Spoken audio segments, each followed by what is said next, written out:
Dhallywood superstar Shakib খানের নায়িকা হয়ে বড় পর্দায় পা রেখেই বাজিমাত করেছেন ছোট পর্দার জনপ্রিয় অভিনেত্রী সাবিলা নূর। প্রথম সিনেমা তাণ্ডবে রীতিমতো ঝড় তুলেছেন তিনি। সবশেষ এবারের ঈদ উল ফিতরে মুক্তি পাওয়া বনলতা এক্সপ্রেস সিনেমায়ও দেখা গেছে তাকে। শোনা গেছে শাকিবের পরবর্তী সিনেমা রকস্টারেও থাকছেন সাবিলা। এমন খবরে যখন সরগরম ঢালিউড পাড়া, তখন প্রকাশ্যে শাকিব সাবিলার নতুন রসায়ন। বিস্তারিত শাহাদাত রিফাতের রিপোর্টে।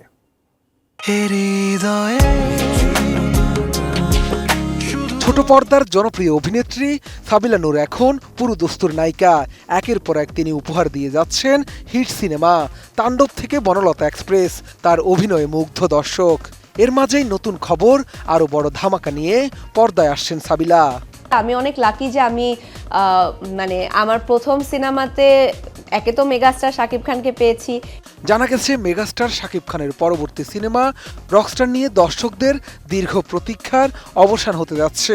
বিশেষ করে এই সিনেমায় শাকিবের নায়িকা কে হচ্ছেন তা নিয়ে গত কয়েক মাস ধরে ছিল নানা জল্পনা। সাবিলার মাধ্যমে যার ইতি ঘটেছে, প্রকাশ্যে এসেছে দুজনের রসায়ন। আল্লাহ, 32 ইঞ্চি জেভিকো টিভি এখন মাত্র 15,000 টাকায়, সাথে পাচ্ছেন 3 বছরের প্যানেল ওয়ারেন্টি। আল্লাহ, ওকে। কে দিল পিরিতের বেড়া লিচুর বাগানে। শুধু তাই নয়, সব গুঞ্জনের ইতি টেনে প্রকাশ্যে এলো সিনেমার নতুন পোস্টারও।